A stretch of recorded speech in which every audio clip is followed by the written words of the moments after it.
ప్రభుత్వ ఆదేశాలను కూడా రైతు సోదరులందరికీ ఈ సంవత్సరం ట్రాక్టర్లకు, తైవాన్ స్ప్రేయర్స్కు, తార్పాలిన్కు, హార్వెస్టింగ్ మిషన్స్కి, నాటేసే మిషన్లకు, రోటోవేటర్లకు,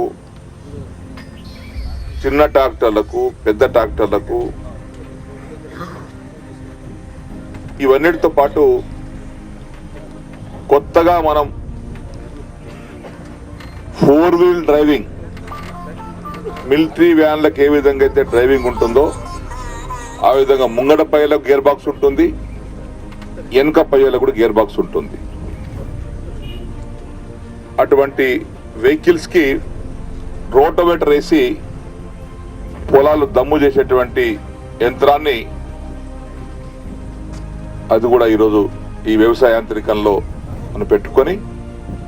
దాదాపు ఇవన్నిటి కలుపుకొని సబ్సిడీ కింద 200 కోట్ల రూపాయలు